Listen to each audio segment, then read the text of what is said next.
Hi everyone, welcome to the webinar and workshop series conducted by TCS in lieu of the upcoming OCS exams happening in November 2025. My name is Nick and I'm the lead tutor and evaluator for OCS at TCS. So let's look at the session outcomes. First things first, I'm going to share some tips which will ensure that you understand how to apply pre-seen information when developing your answers. There's a way in which you should tackle this element. At this stage, at the operational case study, the examiner is actually not really keen to know or really keen about you including pre-seen information when developing your answers because you are not involved with decision making. So as I mentioned in last week's webinar, I mentioned the fact that your technical know-how or conceptual knowledge will be tested at this exam. So when your conceptual knowledge is heavily tested, this actually not a way in which your pre-seen application can be directly tested at this examination. However, as and when necessary, it's essential that you include pre-seen info within your answers with the intention of justifying your argument. So I'm going to teach you how to do it in a successful manner in the first part of tonight's webinar. And then I will be conducting an industry analysis, thereby highlighting how this industry, which is the ski manufacturing sector, as per your pre-seen, actually operates in a real sense. And in the final part of tonight's webinar, I will be conducting a pre-seen analysis, thereby highlighting the internal dynamics of your chosen company. Also, I will take you through the news articles which appear towards the very end of your pre-seen, thereby highlighting how your knowledge can be tested at the examination.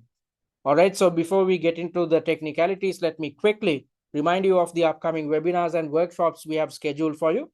So the most important webinar out of the webinar series, which is the third one, the answering technique webinar, is happening on Saturday at 9 GMT, or 10 a.m. UK time. So in this webinar, I will be teaching you answering and time management techniques, which are crucial to pass this examination. I will not just be teaching you these two techniques. I will also take you through one of the mock exams and explain how you should implement these techniques in the most successful manner.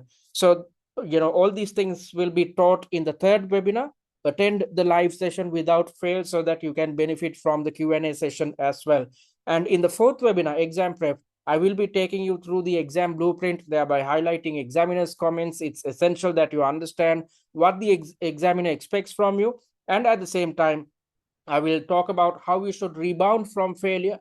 And also, I will share some tips to make sure that you are capable of managing your stress levels. Because as per what I highlighted in last week's webinar, the examiner is not just testing your theory knowledge and application.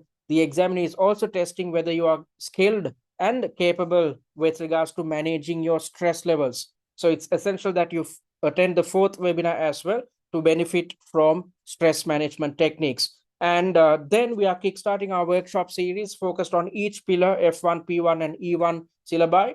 And in each workshop, I will take you through each syllabus area. And at the same time, I will explain how to tackle a question to do with F1, P1, and E1 related concepts when attempting your mock exams. I will take you through one of the mock exams and explain how to tackle each of these pillars. And in the final workshop, which happens 2 or 3 days before your examination, I will share last minute tips with you to make sure that you walk into the exam with a high level of positivity. Because as per the CIMA examiner, if you believe in yourself, if you're confident, then you will easily pass this examination. So make use of these free resources on offer. Attend these weekly webinars and workshops which are conducted free of charge, which is the best way to learn about the technicalities of your examination, and at the same time keep tabs about your performance on a weekly basis to make sure that you stick to the study plan which I explained in last week's webinar. All right, so let's look at pre-seen application, how we should approach pre-seen application. So first things first, if you are to apply pre-seen info or include pre-seen info in your answers, first things first, you need to know the key information, because at the exam, you are operating in a time-pressured environment. So you do not have time to go through the pre-seen and figure out what happens within your organization, or what happens within different departments of your organization, or what appears within the financial statements and whatnot. So it's essential that when conducting your preparations, you take steps to know your key information, such as the fact that SumTrix drives 61% of its sales through reputed retailers, and the remaining sales are driven via their website. So likewise, you need to understand the most important points which are highlighted within the Preseen, which you cannot do. You do not have time to go through the Preseen document during your examination. So that is exactly why we have developed this annotated Preseen with the intention of summarizing all the information, and at the same time, highlighting the most important points highlighted within your Preseen document, so that you can easily understand and take steps to remember what appears within your Preseen document. So as you can see, if you look at this introduction, which gives you a glimpse into what your company has gone through in the past, it goes on for 1 and 2 pages. But if you look at this annotation, this covers everything. So you need not, go through pages and pages of information and try to figure out which of the information you should remember, or which of the information is important and which of the information is not too important. You need not worry about anything like that, because we have come up with these annotations, thereby summarizing the entire Preseen. So once you had gone through these annotations, you will gain a good understanding of what you should remember. And at the same time, you will understand the most important points which are highlighted within your Preseen document. And in order to assist you guys further, we have also developed something called the Preseen mind map. I will be sharing this Preseen mind map free of charge after tonight's session as a thank you gift for attending this webinar. And this can be downloaded via the exam dashboard as well. So if you look at this, Preseen mind map, you can see that I've highlighted the most important points which appear within your Preseen document. So I've provided a glimpse into what happens within your industry as per what appears within your Preseen document. Then I've also mentioned about the trends impacting your chosen industry. And then I've directed your attention towards your chosen company, SumTrix, thereby explaining the history of the company and the type of products the company is currently selling.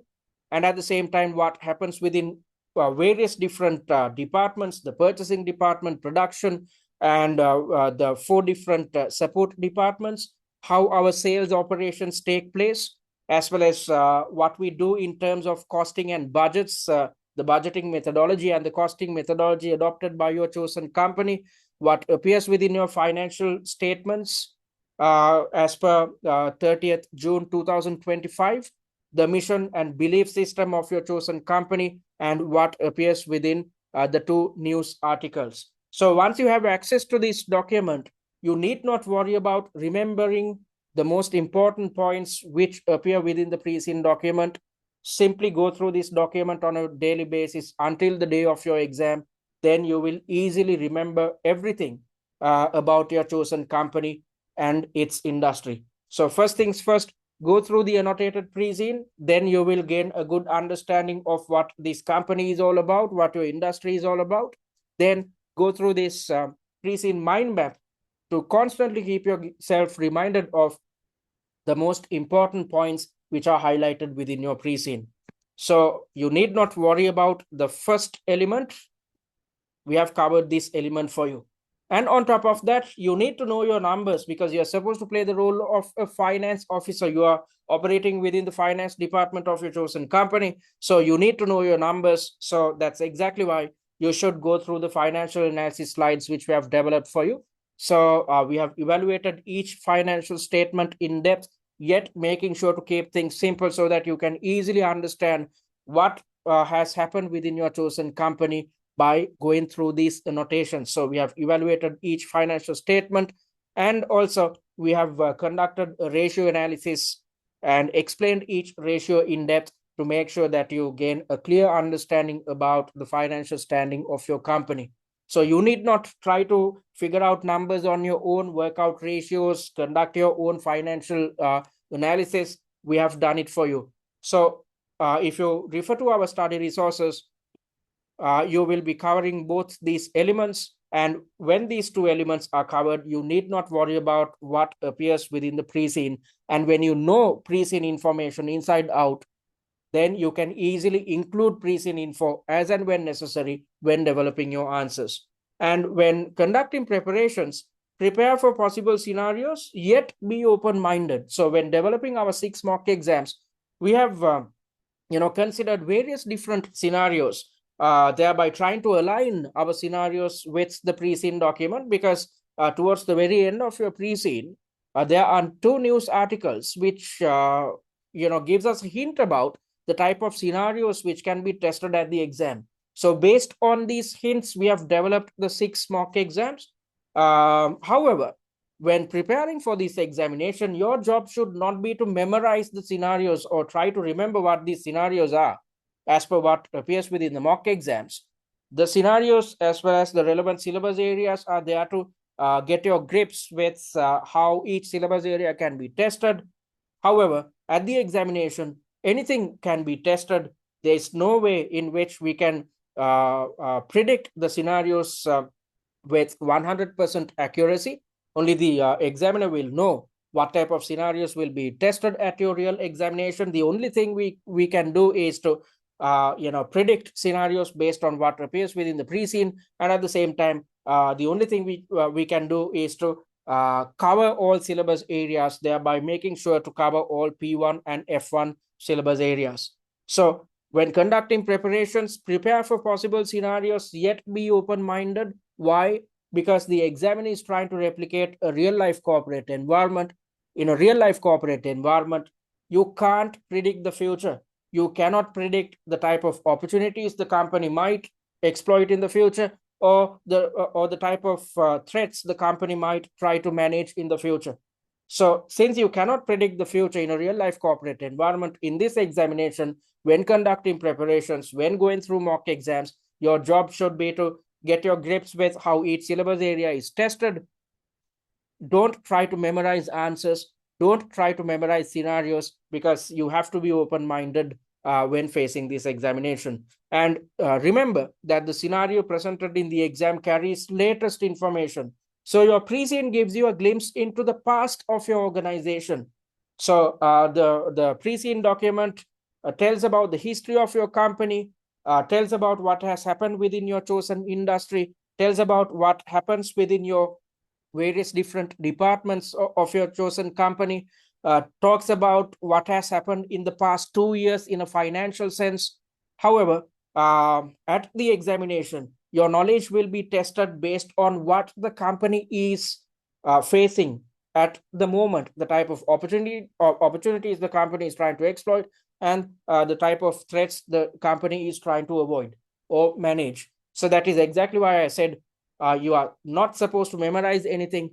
Instead, you have to be open-minded. You have to be ready to face any type of scenario at your chosen examination or at your OCS exam. And when it comes to referring to pre-scene information in your answers, you are supposed to refer or cite in such a way that it adds value to your answer. So whenever you are bringing in pre-scene info, do it with the intention of adding value to your answer. Do it with the intention of adding some type of quality to your answers, or with the intention of coming up with justified arguments. So unless and otherwise it adds value to your answer, don't bring in pre-scene info unnecessarily. When going through your answer scripts, what I've encountered is, especially when dealing with students who are coming through the exemption route, such as FLP, in the first paragraph, there's a mention about what the company is doing at the moment. So most students start their answer with an introductory paragraph, which goes something like this. So they'd say, I'm working in this company, which is known as SumTrix, and SumTrix is based in this country, and the currency is this, and our market share is 2.8%. We are based in a European country and whatnot. And at the same time, you will also mention, there's a tendency to mention how much sales revenue we generate via retailers as well as online sales channels. So the question is about activity-based costing, but you are talking about sales channels, the country in which we operate, our home currency and whatnot. All this information is irrelevant to a question to do with activity-based costing. Always think, when developing answers, always think that you are actually working at this company. So it's as if you receive an email from one of the senior managers of your company. When you receive an email, will you try to explain about your company's history? Will you try to talk about where your company is located? Will you try to talk about sales channels? When your senior manager is asking about a costing methodology, you won't do that. Instead, you will get to the point straight away. So at this examination, get to the point straight away. Avoid introductory paragraphs, because students think that if they include Preseen information, they are going to get marks. Yes, you will get marks. However, you will only get marks if the Preseen info which you have included is relevant to the requirement at hand, or the Preseen info which you have mentioned adds value to your answer. So if there is a question to do with activity-based costing, rather than talking about the sales channels, you should talk about maybe the current costing system in place. You can say that the current costing system in place within our company is standard costing. That is why we are utilizing an absorption costing methodology, whereas activity-based costing is totally different to the current standard costing principles adopted by the company. And then you can start developing your answer. So if you really want to bring in Preseen info, do it with the intention of adding value to your answer. Don't bring in generic Preseen info or include generic Preseen info. Just because you bring in Preseen info, you are not going to get marks. And if the marker thinks that you are struggling to bring in Preseen info, or you are trying to do too much, you will end up losing marks. So rather than losing marks, stick to the point, or stick to the requirement, get to the point straight away, and develop your answers. You will understand all these things in depth when you attend the third webinar, because while taking you through a mock exam, I will explain how to deal with Preseen application. For now, just remember that there's no point of bringing in generic Preseen info. You are not going to get any marks unless and otherwise the info which you have brought from the Preseen adds value to your answer or adds flair to your justifications. And avoid overloading your response with unnecessary details just to demonstrate that you have studied the Preseen, or avoid bringing in generic Preseen info, as I mentioned earlier. So you can learn these things by attending the third webinar, which is happening on Saturday. And at the same time, refer to the suggested answers and the answer plans of the 6 mock exams. Then you will easily understand how you should deal with Preseen application. All right. So having said that, let's try to figure out how you should approach E1, F1, and P1 syllabi. So as I mentioned in last week's webinar, this exam is really focused on your F1 and P1 syllabi. You need not worry too much about E1, because the E pillar or the enterprise pillar is, has everything to do with decision making. So as a finance officer, you are not supposed to be involved with decision making. Instead, you are supposed to assist decision makers. So E1 will actually not be tested at this examination. Instead, this is an F1 and P1 heavy exam. So concerning your F1 and P1 syllabi, prepare for application of theories and concepts, because any syllabus area concerning your P1 and F1 syllabi can be tested at this examination. And when developing the 6 mock exams, we have made sure to cover all these syllabus areas to make sure that you are aware of how each syllabus area can be tested at the examination. And at the exam, prepare for interpretation of figures and numbers. You're not supposed to work out any numbers or do any major calculations, because if you're coming through the general route, if you have completed your objective test questions or OTQ examinations, you were expected to do calculations. For instance, if there were questions to do with variance analysis, you are supposed to compute the variances. But in this examination, you are not supposed to do any computations. Instead, all the facts and figures will be shared with you. Your job is to explain these facts and figures. For instance, let me quickly take you to one of the mock exams which we have developed. So this is mock number 5 and section number 2. And in this question, there's a table which gives us a glimpse into 3 different products, along with their revenues, variable costs, the contribution, the fixed costs, the profits, as well as the contribution to sales ratios. And along with it, there's a graph which you are supposed to explain. So if you look at this requirement, you are supposed to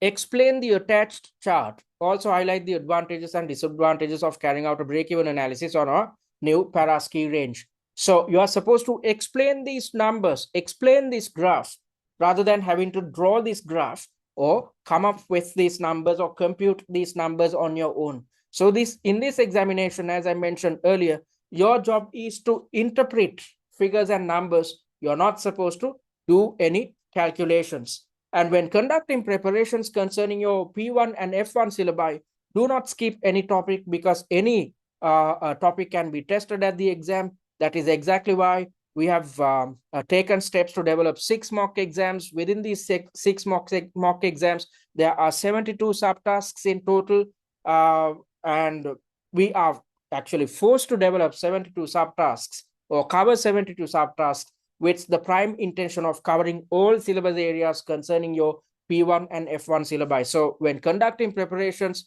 don't skip any topic, because any syllabus area can be tested at the examination. And do not rely on predictions, as any area can be examined. I've seen so many tutors out there predicting certain syllabus areas which cannot be tested at this examination. This is not going to be the case.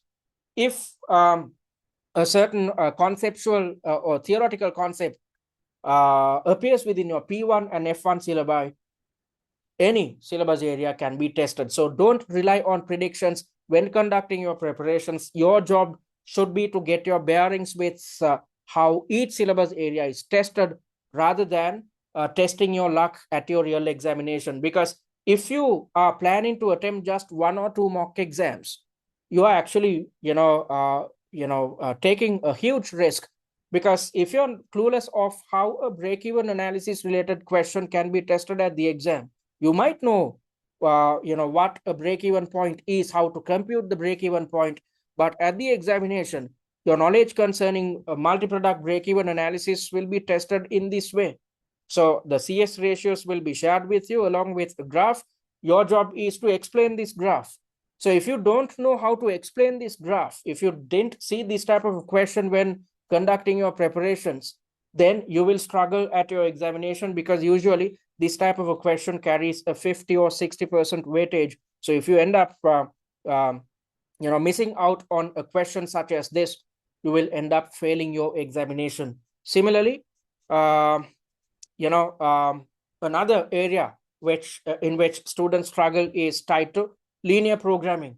So whenever a linear programming graph appears at your examination, most students end up scoring extremely low marks, because they are actually clueless of what this graph is all about, especially if they are coming through the exemption route.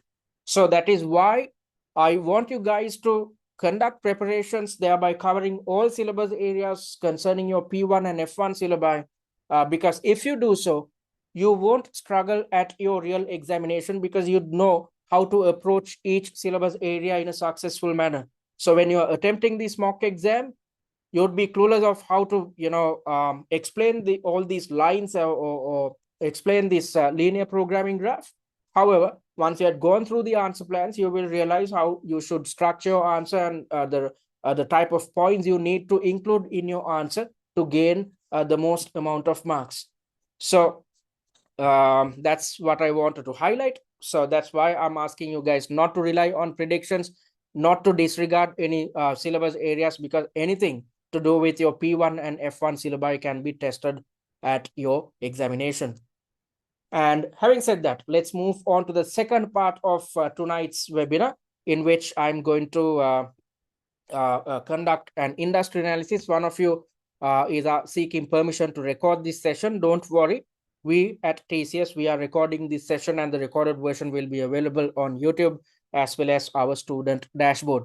So let's try to understand what your industry is all about. I'm not going to take you through all these set of slides because there's a time constraint. I'm simply going to explain what your industry is all about. I'm simply going to define your industry, and then I'm simply going to direct your attention towards the trends concerning your chosen industry, because based on these trends, scenarios can be thrown at you at your real examination.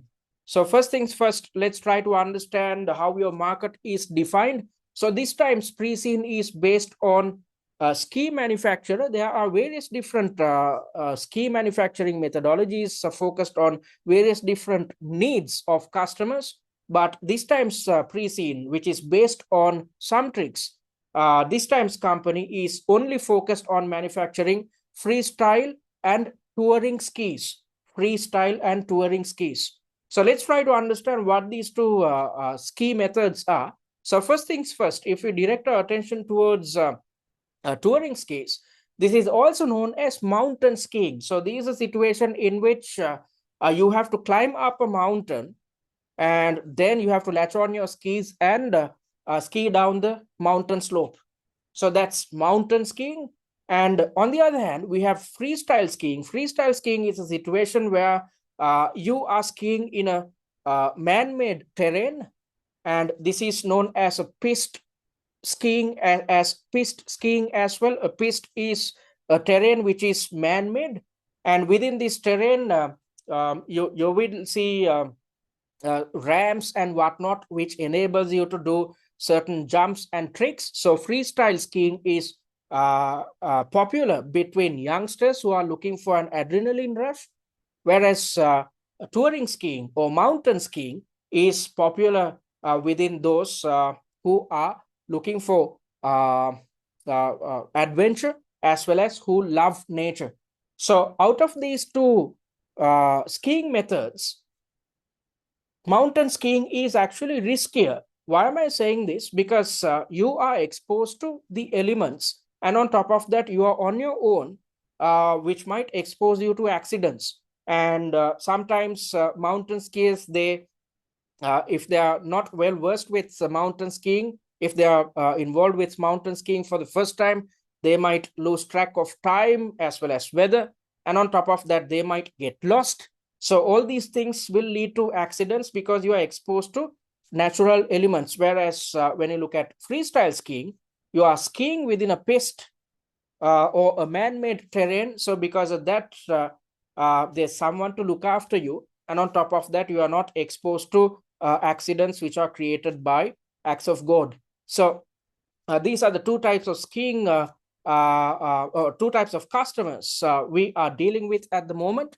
And although this is the case, at your real examination, there could be a situation where the examiner highlights the fact that we are, going for some type of related diversification, thereby opting to manufacture or fulfill the needs of some other type of ski enthusiasts. So that's about manufacturing skis, and the core value propositions of most companies who are involved with freestyle and touring skis, touring ski manufacturing, is to focus on the performance-related needs of customers, especially those who are involved with freestyle skiing and those who are competing in tournaments.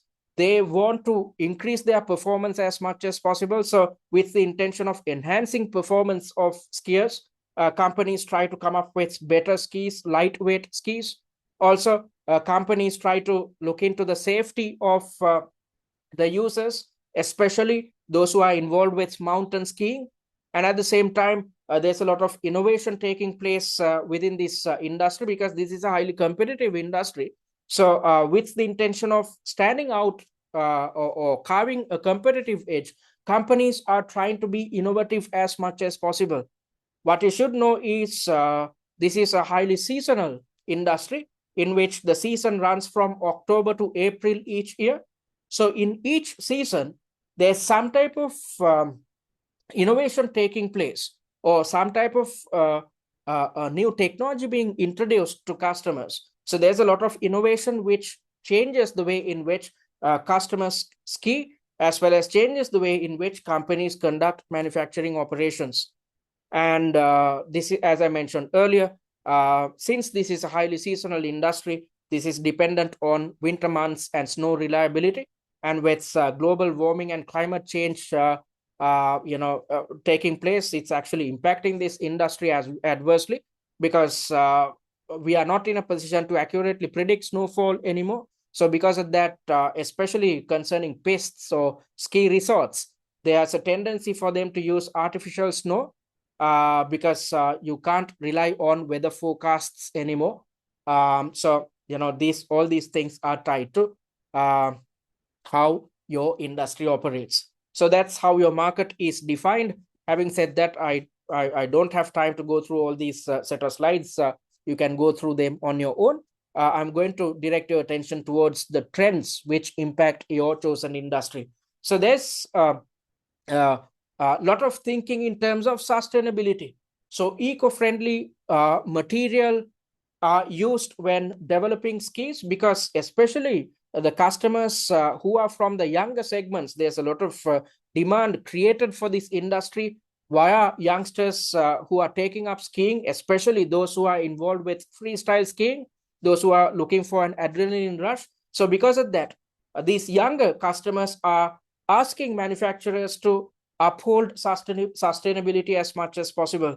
So because of that, companies try to achieve sustainability as much as possible when it comes to manufacturing. And this is not only applicable to manufacturers, this is also applicable to ski resorts as well. And on top of that, this is applicable to suppliers of various different raw material and components which are used to manufacture skis. And there's a lot of technological innovation taking place within this industry, because lightweight composites are used to manufacture skis.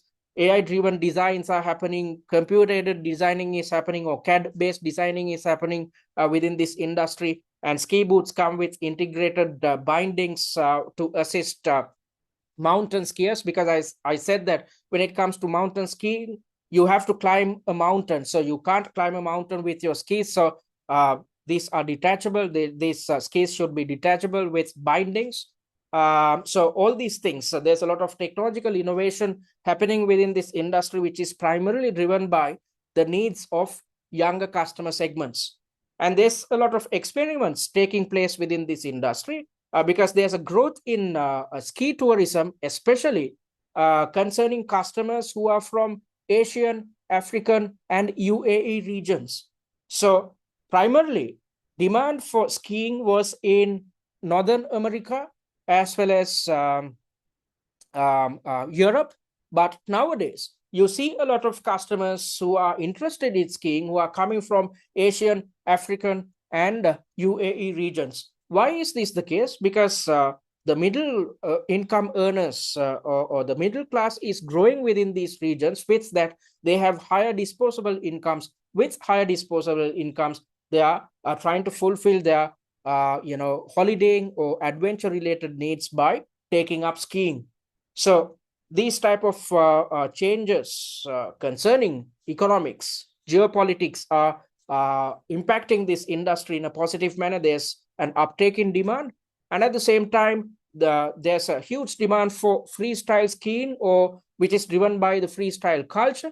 And as I mentioned earlier, most youngsters nowadays, as opposed to the previous generation, in this generation, youngsters have higher amounts of disposable income, especially given the fact that the middle class has expanded, and when they have higher disposable incomes, they would travel a lot. So when they are traveling, there's a tendency for them to take up adventurous initiatives, and one such initiative is to go for skiing. So there's an uptake in freestyle culture, which is driven mainly by social media influencers, film segments, and youth-oriented branding. Most large players large manufacturing companies are focused on manufacturing skills which are focused on younger customer segments. So they are colorful, the skis are colorful, the branding is good as well, which appeals to younger customer segments. And there's a sharing economy within this industry as well, because as I mentioned earlier, customers from Africa, Asia, as well as the UAE are attracted to these skiing resorts, which are based in Europe and the Americas. So these are not individuals who keep skiing each ski season. So because of that, they will not end up purchasing skis or ski equipment or accessories. Instead, they will be part and parcel of the sharing economy. So these are the industry trends which impacts your chosen industry. And based on this type of information, scenarios can be tested or thrown at you at your real examination. So having said that, let's try to understand what happens, what appears within your Preseen or what happens within your company. So before we do so, let me quickly remind you about what we offer at TCS. So I'm on the OCS page.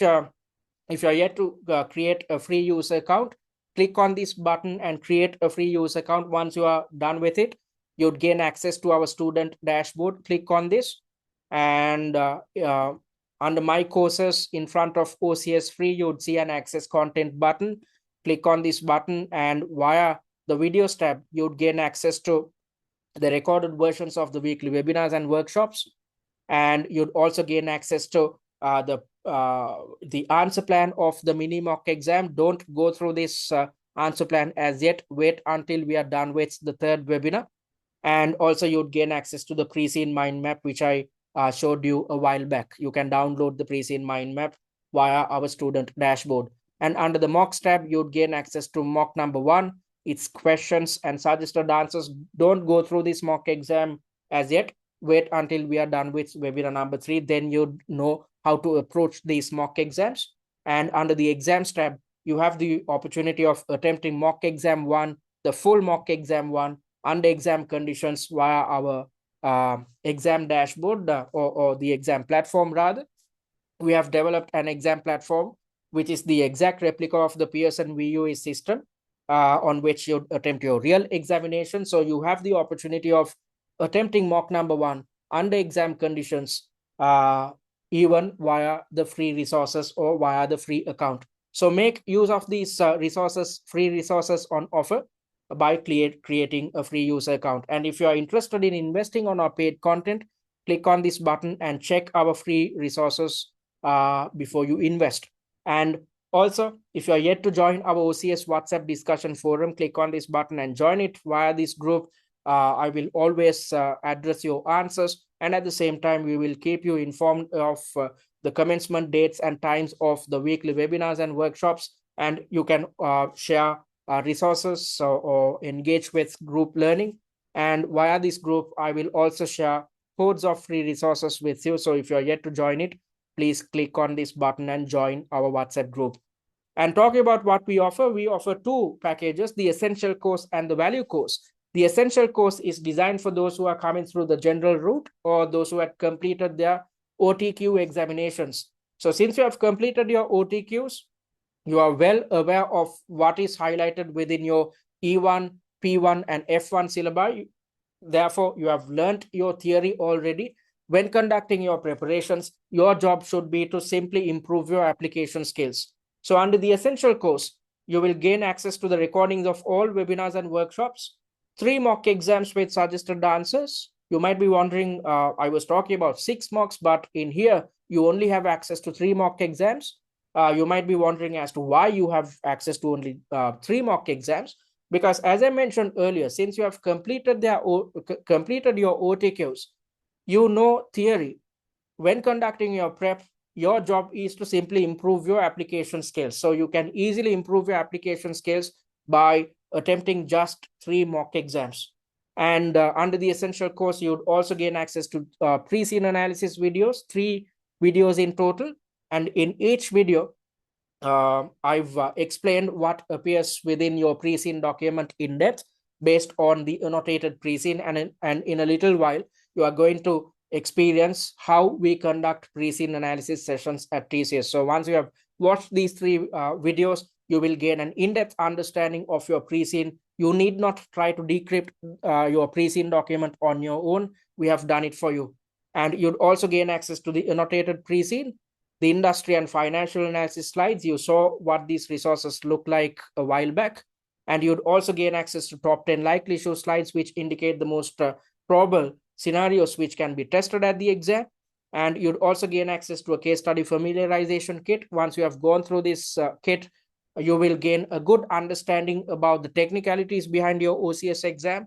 And you'd also gain access to a tutor managed live chat. So the essential course is priced at £99. And talking about the value course is designed for those who are coming through the exemption route or those who had failed the exam previously. So both these sets of students have the same problem. There are gaps in theory knowledge or issues with application. So with the intention of ensuring that you cover the entire syllabus, with the intention of ensuring that you significantly improve your application skills, we have included some additional resources under the value course on top of what appears within the essential course. Under the value course, you would gain access to everything which comes with the essential course. In addition to that, you would gain access to the 3 additional mock exams, thereby having access to 6 mock exams in total. And when developing these 6 mock exams, as I mentioned earlier, we have made sure to cover all syllabus areas. So you'd see 72 subtasks in total. Once you have mastered these 72 subtasks, you need not worry about passing this examination. And also, you'd gain access to the OTQ revision cards. After attempting each mock exam, if you feel that you are struggling with a certain syllabus area or you cannot remember a concept, a certain concept, simply go through these revision cards to brush up your knowledge in a jiffy. And you'd also gain access to the online mock exam platform on which you can attempt all 6 mocks under exam conditions, which is the best way to master your answering, time management and stress management techniques. And you'd also gain access to answer plans of all 6 mock exams, which is the best way to understand how to apply theory, which is the best way to learn theory, and at the same time understand how to structure your answers. So this is what a typical answer plan will look like. So when you go through these points, you can easily understand how conceptual knowledge should be brought in when developing your answers, how to work on your application, and at the same time, you will easily understand the logic behind each answer.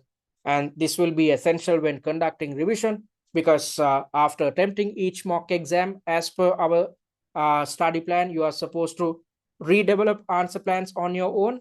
Before you redevelop answer plans, go through these answer plans to understand how you should structure your answers.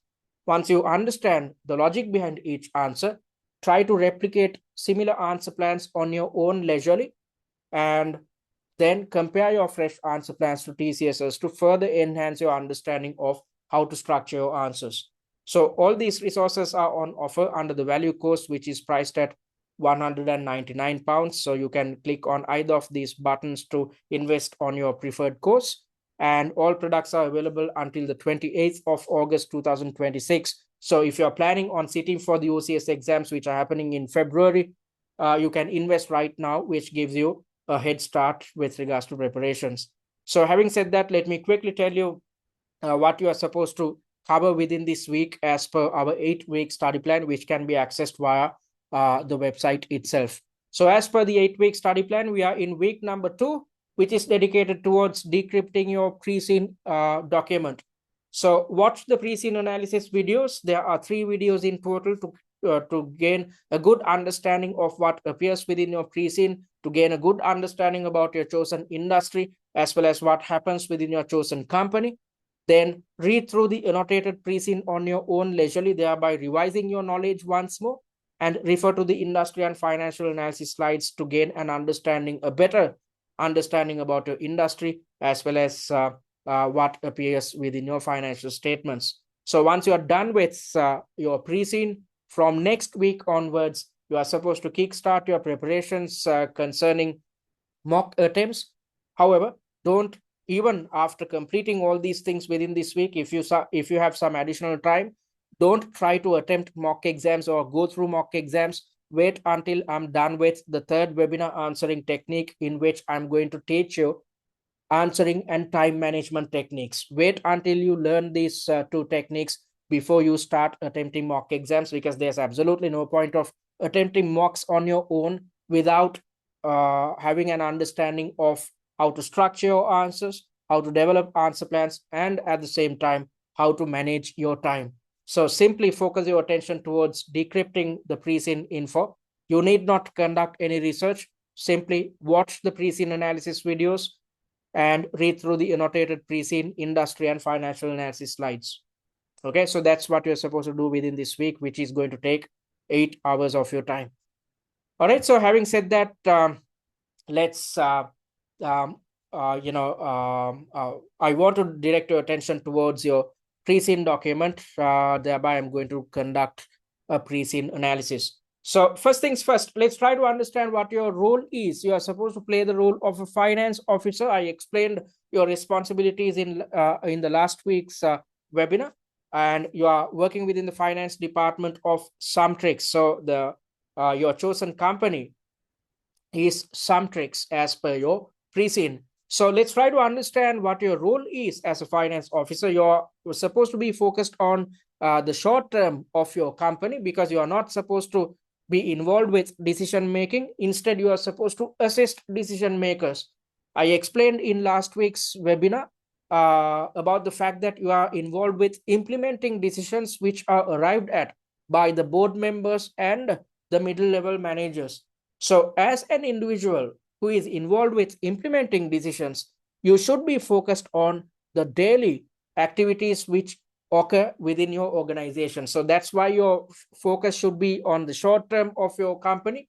And at the same time, you should be conversant with budgeting, because as a finance officer, you are involved with costing initiatives. If you are involved with costing, definitely you are involved with budgeting. And if you are involved with budgeting, you are involved with conducting variance analysis.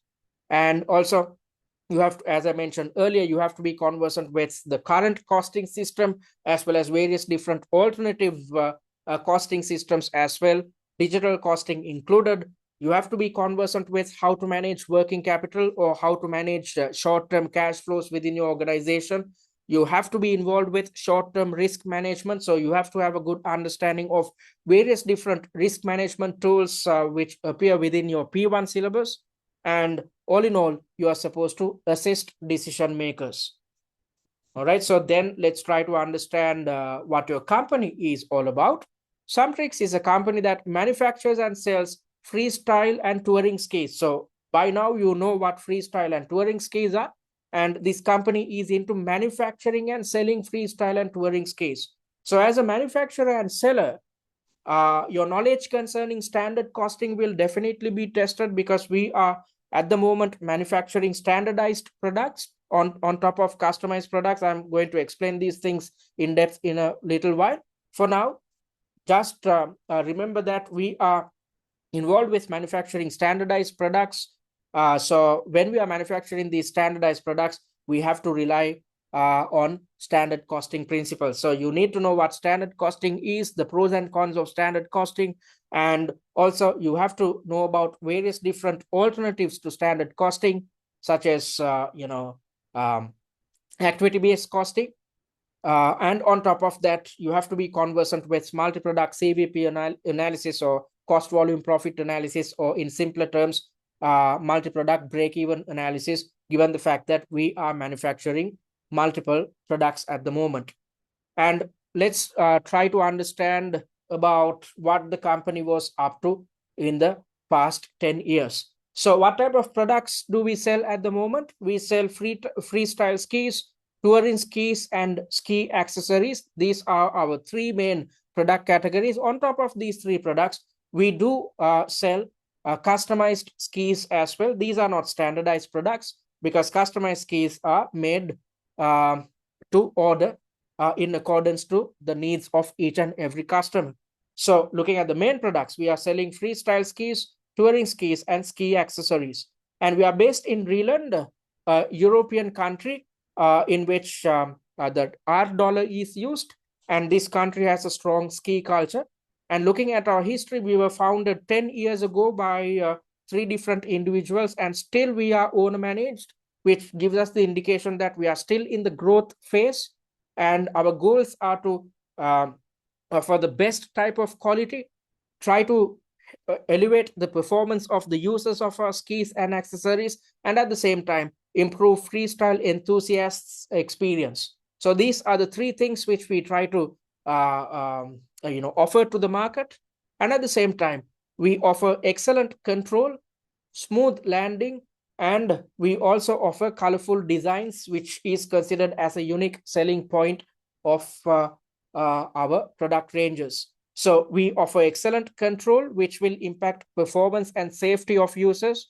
We offer smooth landing, again, ensures that especially freestyle users are satisfied with the experience. And these colorful designs will help us to stand out from competition, especially concerning younger customer demographics. Because as I mentioned earlier, when conducting the industry analysis, I said that youngsters are interested in freestyle skiing, and they are interested in colorful designs and whatnot. So that's exactly what we intend to achieve within SumTrix as well.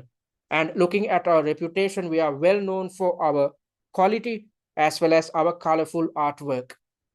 Again, this is one of our unique selling points, which is focused on younger customer demographics. And looking at the most recent expansion or innovation, we were only involved with manufacturing freestyle skis since inception, but recently we diversified into manufacturing touring skis as well, which are used for remote mountain skiing. By now you know what touring skiing or mountain skiing is all about.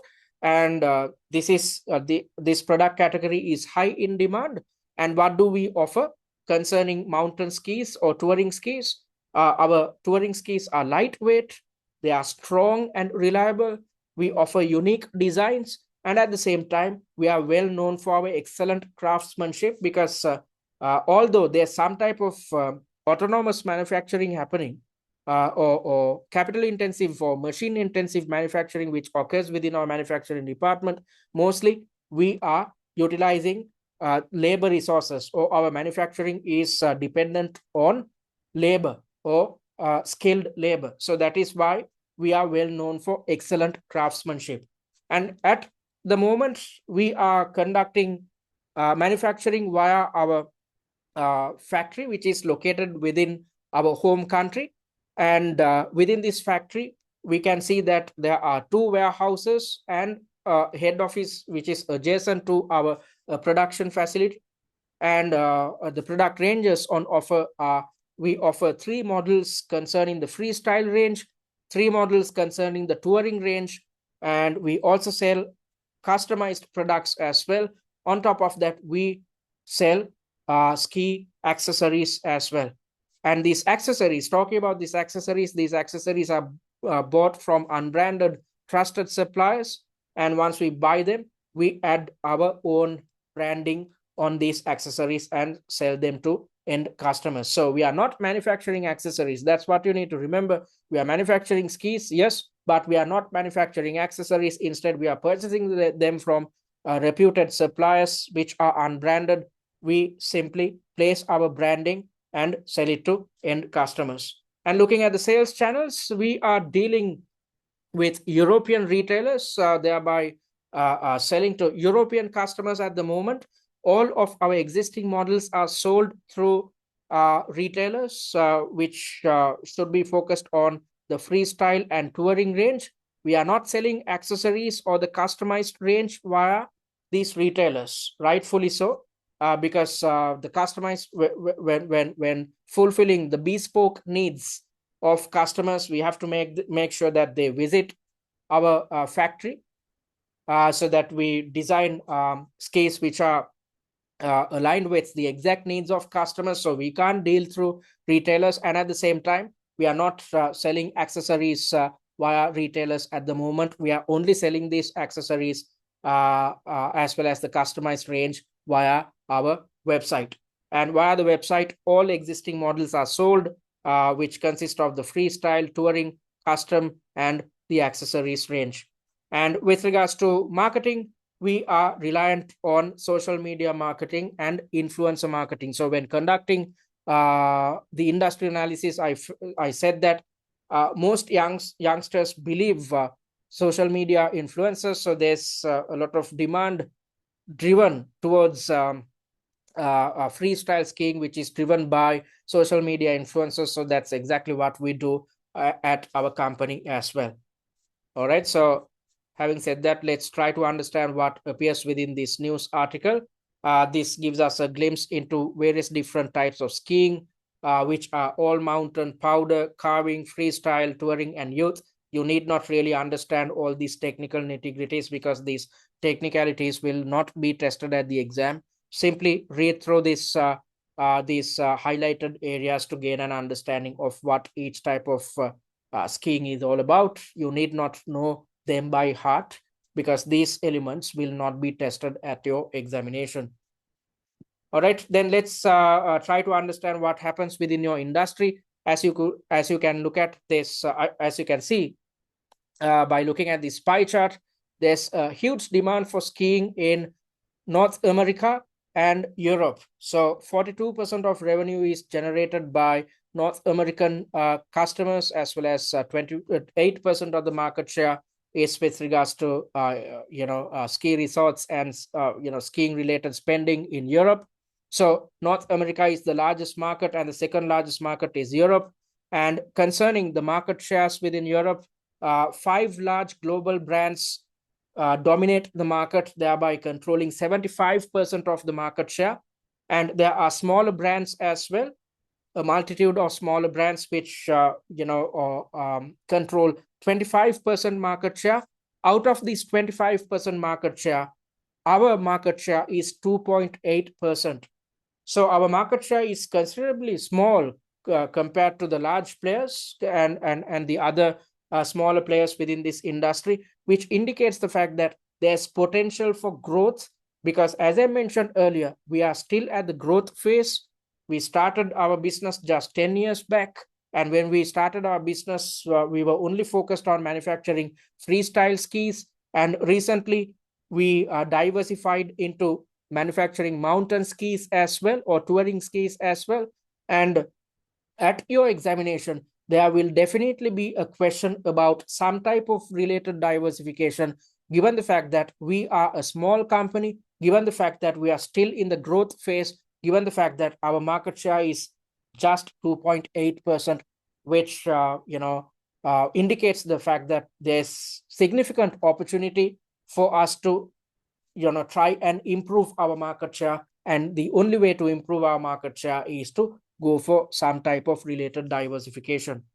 So the market drivers concerning your industry is climate change and sustainability, because as I mentioned previously when conducting the industry analysis, I said that there's a high demand for snowmaking technology because ski resorts, they can't rely on snow anymore. They cannot accurately forecast the weather given to climate change. Because of that, they have to rely on artificial snowmaking technology, and resorts use solar and wind power, especially with the intention of improving their sustainability stance and at the same time reducing their energy costs significantly. So when you implement or when you rely on solar or wind power, the initial investments are high, yes. However, in the long term, your energy costs will significantly decrease. So when you are capable of reducing your energy costs,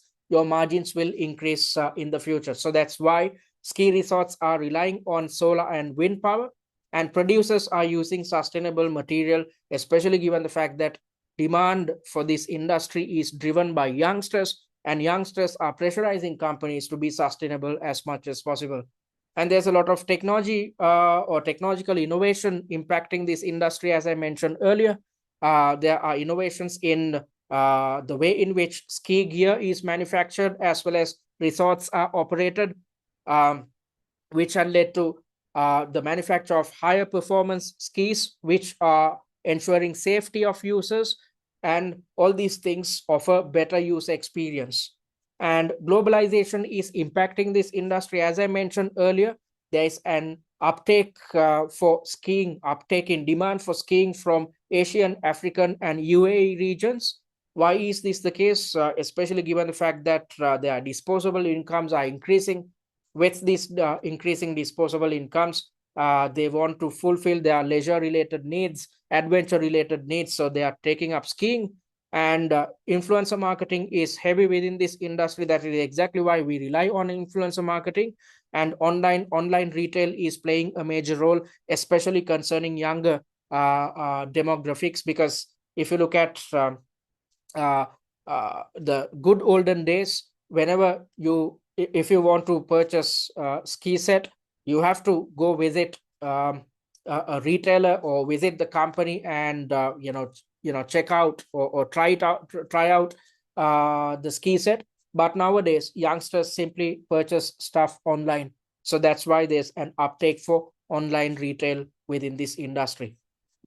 All right, so having said that, let's try to understand what your company is up to by looking at their mission as well as the belief system. So the mission is to inspire riders and skiers to push boundaries. So we are focusing on the performance of users of our skis. If we are asking someone to push their boundaries, definitely we are focused on younger customer demographics. And on top of that, we are focusing on sustainability as well. Because if you are focusing on youngsters, definitely we have to focus on sustainability. And looking at our beliefs, we always try to create high performance skis, elevate the riders or skiers experience. There's a passion for innovation. We are passionate about innovation, which hints about some type of diversification when you look at your real examination. So at the moment, we are only manufacturing two main types of products, but at your exam, the examiner will highlight some type of diversification. And at the same time, we try to respect the natural environment, thereby relying on sustainable sourcing, and at the same time, conducting our manufacturing processes in the most sustainable manner. So the syllabus areas which can be tested based on the mission and belief system of your company is with regards to the CGMA cost transformation model, because whenever a company is trying to achieve sustainability, they have to balance out the costs tied to sustainability achievement, because it's not too easy to achieve sustainability. It's going to be costly. So we have to balance out the benefits which we gain by implementing sustainability against the costs tied to achieving sustainability. So when trying to do so, the best way to balance costs and sustainability is to implement the CGMA cost transformation model, or think in terms of how our costs are going to transform when we try to implement sustainability. And also you have to be conversant with digital costing, because if you are to achieve real sustainability, then we have to digitalize our internal processes. And when we digitalize our internal processes, definitely we have to digitalize our costing systems. Why should we digitalize our internal processes? For instance, if we are to achieve sustainability, if we are to source in a sustainable manner, we have to link up with our suppliers. We have to keep tabs about whether the suppliers are really achieving their sustainability goals, because if the suppliers are not achieving their sustainability goals, we are not in a position to achieve sustainability or real sustainability. So that is why we have to link up with our suppliers. When linking up with our suppliers, we have to do it in a digital manner, and therefore we have to rely on digital costing methodologies. So you have to be conversant with digital costing, and also what corporate social responsibility is, because if you are to be really sustainable, we have to fulfill CSR or corporate social responsibility. And at the same time, we have to be ethical as a business. If we are not ethical, we are not in a position to achieve sustainability. And at the same time, you have to consider the non-financial factors which should be considered when it comes to decision making, because if we are to be sustainable, definitely we have to not just look at the financial elements, we have to look at the non-financial aspects of running our business as well. All right, so Then let's try to understand the type of products we manufacture and sell at the moment. So as you know, we are manufacturing two main types of products, the freestyle range and the touring range. And the freestyle range is used for skiing off ramps, mogul skiing, as well as skiing obstacle courses. So these are done in a piste. And looking at the range, there are three main product ranges under the freestyle range, which are Summit Glide, which is focused on beginners, Summit Flow, which is focused on intermediate skiers, and Summit Force, which is focused on advanced skiers. And looking at the touring range, this is used for off-piste skiing or mountain skiing. And there are three ranges once more. Peak Glide is focused on beginners, Peak Rise is focused on intermediate skiers, and Peak Master is focused on advanced or skilled skiers. And looking at our custom range, the same two product categories are offered. The freestyle and touring ranges are on offer. However, these are bespoke or being spoken for, or these are manufactured to customer order. And these type of custom skis are popular with professionals, semi-professionals, as well as amateurs. And looking at our accessories, as I mentioned earlier, we are selling our own branded poles, helmets, goggles, and gloves. Although we are selling them under our brand, we are sourcing them from reputed suppliers, which are unbranded. As I mentioned earlier, we only place our branding and sell it to customers. And what are we trying to offer to our customers? We try to elevate the performance of the users who end up using our skis. And at the same time, we try to stand out from competition, thereby trying to sell skis with unique artwork. So that's exactly what we try to offer as per your Preseen. Our skis are the lightest in the market, which is a unique selling point, which drives competitive advantage. And at the same time, our artwork is unique as well, which is again a USP, and therefore drives competitive edge for our company. So you have to remember these 2 points. And at the moment, we are selling 6 main standardized products. On top of these standardized products, we are also selling a customized range and accessories. Okay. Then let's look at how our company is managed. You need not really remember the experience as well as the education of each and every board member. Simply remember the fact that all our board members are experienced and qualified, and these individuals are focused on the future. That is why they are customer-centric, they believe in sustainability, and they are innovative in nature. That is why they have a positive attitude towards new technologies such as the use of artificial intelligence in marketing. So tied to all this information, probable exam scenarios which can be tested with regards to expanding the product range. At the moment, we are selling certain products, but as I mentioned earlier, at the exam, definitely there will be a question which is tied to diversification. There will be a scenario which is tied to diversification. And there could be a question tied to embracing artificial intelligence in operations or marketing, embracing sustainability, as well as investing on a digital costing system. So the syllabus areas which can be tested tied to these probable exam scenarios are tied to sustainability and ethics, and at the same time, how we will benefit from the CGMA cost transformation model, digital and social media marketing, how to conduct digital and social media marketing in the most efficient manner, current versus alternative costing systems. So you need to have a good understanding about the current costing system practiced within your company, as well as alternatives. You have to be conversant with digital costing, how to implement a digital costing system, the benefits of digital costing and whatnot. You have to be conversant with working capital management as a financier. You should know how to manage short-term cash flows. You have to be conversant with variance analysis. You have to have the capability of explaining variances by looking at the information presented in each reference material. You have to be conversant with F1 related syllabus areas concerning international accounting standards such as IAS 16 property, plant and equipment, IFRS 16 leases, IFRS 5 non-current assets held for sale and discontinued operations, because when trying to go for further investments on property, plant and equipment, you might end up selling existing property, plant and equipment. And when you sell existing property, plant and equipment, some of the assets might remain unsold at the financial year end. If so, you should treat these assets as per IFRS 5 non-current assets held for discontinued operations. And you should be capable of suggesting KPIs. So be ready to suggest KPIs for each and every department of your chosen company.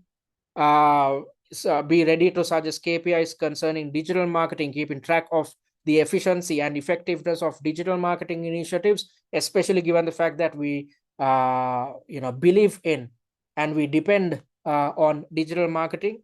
And at the same time, be prepared to suggest non-financial KPIs to keep tabs about non-financial performance as well. And you should be conversant with the benefits of using KPI dashboards and how it will assist decision makers. So don't worry, we have covered all these elements when developing the 6 mock exams. So these are our directors, and looking at how our departments function. So first things first, let's look at the finance department, which is headed by a finance director. And you are reporting to the head of finance, Maria Thompson. So that's what you need to remember. And then looking at the sales and marketing department, it is divided into 2 main parts. There's a head of retail sales as well as a head of website sales. So as you know, when looking at our sales channels, we depend on retail sales. We sell through retailers as well as we sell through our website. So that is why there are 2 different departments within the sales and marketing department. And looking at product development, there's a head of research and development as well as head of artwork. As you know, artwork is a unique selling point. That is why we have a separate department within the product development department. And looking at the production department, there are various different, this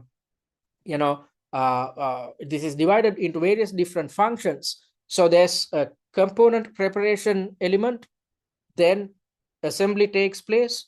Then once we have assembled the skis, we send it off to finishing for them to be packaged. Then there's a separate custom ski manufacturing department as well. And there are 2 different warehouses, goods inwards, which handle inbound resources, the raw material and components, as well as good outwards, which handle finished goods.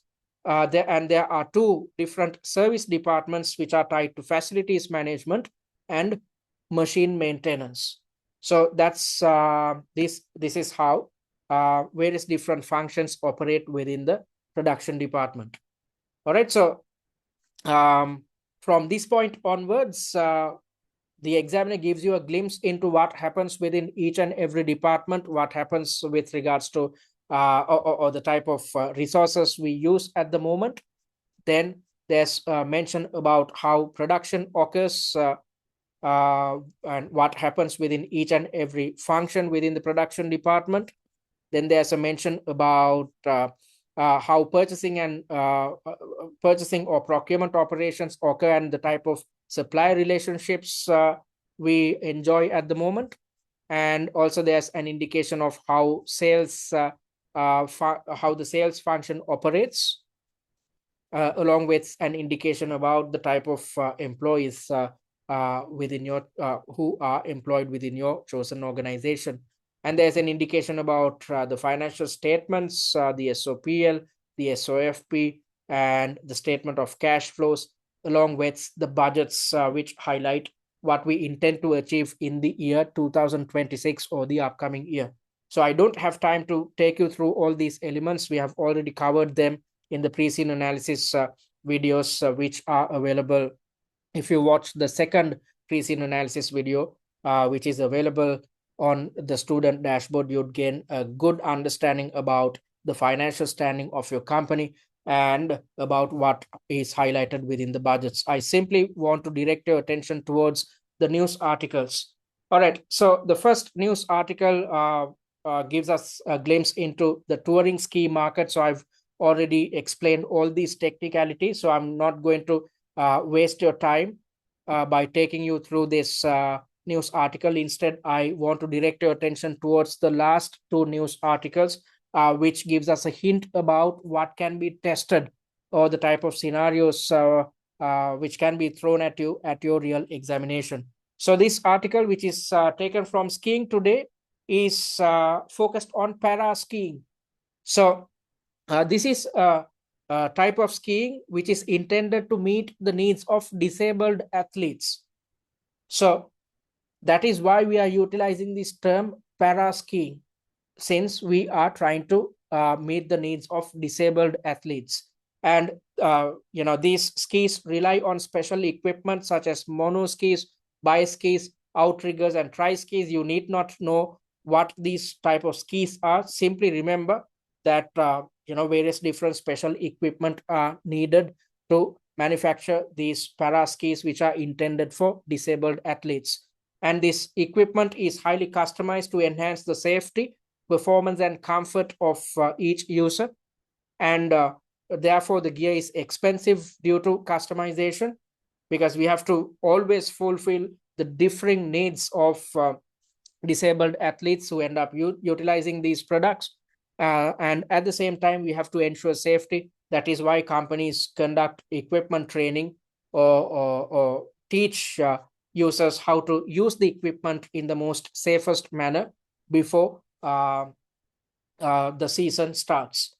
So that's about para skiing. And probable exam scenarios which can be tested tied to this information is with regards to expanding the product range. So at the moment, we are only manufacturing freestyle and touring skis. At your exam, there could be a scenario in which the examiner states that we are also contemplating about, or we are already manufacturing para skis. And also, if we are to manufacture para skis in the most efficient manner, it makes sense to adopt automation and artificial intelligence, because now we are running a highly labor intensive operation.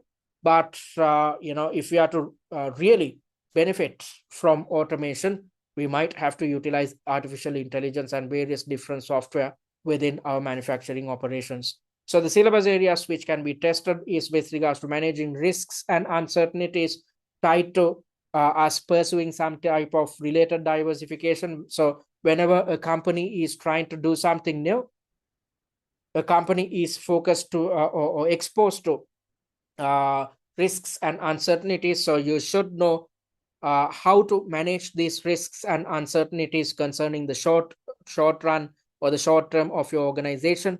And you have to be conversant with forecasting techniques, because whenever a company is exploiting some type of diversification, we have to come up with budgets and plans concerning how many units we intend to sell, how much revenue we intend to generate by selling para skis and whatnot. So that is why you have to be conversant with forecasting techniques such as time series analysis, linear regression analysis, and seasonal variation. Also, you have to be conversant about the limitations of each of these forecasting techniques. And also, when trying to do something new, we might have to adopt a new costing methodology. So you should be conversant with the differences between marginal and absorption costing principles, and also have the capability to evaluate the current costing system in place against alternative costing systems. Also, you have to know about how changes in costing systems will impact pricing as well. And along with it, your knowledge concerning multi-product break-even analysis can be tested at the exam. So this is a question which is focused on the para skiing, us diversifying into para ski manufacturing. The board is setting sales targets for the newly launched para ski range. So you have to, when attempting mock exams, it's essential that you attempt mocks which are exam standard and Preseen specific, so to understand how your knowledge can be tested concerning what's highlighted within your Preseen document. So as per this question, we are manufacturing 3 different types of products: mono, buy and try para skis. And since we are manufacturing multiple products, I've developed a multi-product break-even analysis graph. Your role is to explain it. And as I mentioned earlier, um, your knowledge concerning linear programming will definitely be tested, because whenever we are opting for some type of diversification, we might be exposed to some type of scarcity with regards to resource availability. When we are exposed to scarce resources, we should come up with ways to manage our scarce resources in the most optimal manner. That is why your knowledge concerning linear programming will be tested at your examination. And how to adopt artificial intelligence in operations and testing processes with the intention of enhancing efficiency. And if we adopt automation, we might have to get rid of certain employees. If you are getting rid of employees, you should know how to handle these redundancies in the most ethical manner. And at the same time, you have to be conversant with make or buy decisions, especially given the fact that concerning accessories, there's a mention about the financials concerning the accessory purchases within the budgets which appear within this Preseen document.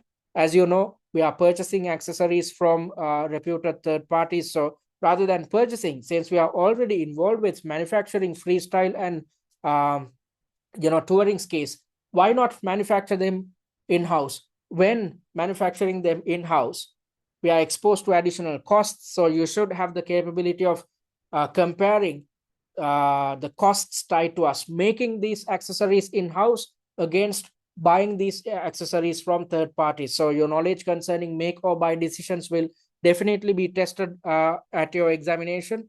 And also you should have the capability to suggest KPIs, to keep tabs about sales performance concerning the new range, to keep tabs about the efficiency and effectiveness of our diversification drive, and to keep tabs about the performance of suppliers who end up supplying us with special components which are needed to manufacture these para skis. And looking at the final news article, this includes information about the type of innovations impacting your industry. So as I mentioned earlier, there's a lot of sustainability, there's a lot of focus on sustainability. And also that is why companies use sustainable and high performance raw material and components, and companies tend to use recycled material as well. And at the same time, they use computer aided designing, robotic automation, and 3D printing technology. And smart technology is used to keep track of the performance of skiers, especially those who are involved with competitive skiing. And there's a lot of sensors being used when using this smart technology, which should rely on microprocessors and advanced batteries. So the probable exam scenarios which can be tested are tied to embracing innovation or embracing automation and artificial intelligence. When embracing innovation or automation, we might have to acquire new property, plant, and equipment, acquire new assets or machines, or we might have to lease new machines. And when, for instance, acquiring new machines, we might end up selling our old machines. So syllabus areas which can be tested tied to these probable exam scenarios are with regards to acquiring new property, plant, and equipment, in which your knowledge concerning IAS 16 PPE can be tested. And when we are acquiring new PPE, we might have to sell our old property, plant, and equipment. In such instances, your knowledge concerning revaluations, again, which is covered within IAS 16, can be tested. And you should know how to account for depreciation, again, which is covered within IAS 16. And rather than purchasing assets outright, we might opt to purchase machines, for instance, under leases. If so, your knowledge concerning IFRS 16 leases will be tested. And you should know how to adopt AI in operations and testing, and the type of benefits we can gain by adopting AI in operations or testing. And you should know how to handle redundancies ethically if we are going for further automation. You should know how to deal with make or buy decisions, and to suggest KPIs to keep track of any type of inefficiency concerning the way in which we sell our products, the way in which we manufacture our products, and the way in which we source our raw material and components. And you should also be conversant about short-term investment and financing options. So at the moment, we have a positive cash balance. So rather than holding it within our bank, it makes sense to invest these cash surpluses in the short term to generate an additional return. On the other hand, when opting for some type of diversification or when going for some type of expansion, we might have to spend a lot of money, which exposes us to cash shortages. And when you're exposed to cash shortages, you should know how to overcome these cash shortages in the short term. So that is why your knowledge concerning both short-term investment options as well as financing options can be tested at the exam. And you should know how to deal with risks. So you have to be conversant with various different risk attitudes and how each a decision maker will take decisions depending on their risk attitude. You should know various different tools tools which are used to manage risks in the short term, which are payoff tables, expected values, standard deviation, and coefficient of variation. And you should know how to compute the value of perfect information as well. And lastly, you should know the limitations of each of these risk management tools. So having said that, I'm going to wind up the pre-scene analysis. I hope you gained a good understanding of what happens within your industry and what can be tested at your examination. That is exactly why I wanted to direct your attention towards the final two news articles, which gives us a glimpse into the type of scenarios which can be tested at your examination. And I invite you to watch all three videos because in the second video, I've conducted a financial analysis, and in the third video, I've explained about what happens within various different departments of your chosen company. So watch all three videos to gain a good understanding of your pre-scene document. Once you have gotten a good understanding, go through the annotated pre-scene on your own, go through the financial analysis and industry analysis slides on your own, thereby revising your knowledge.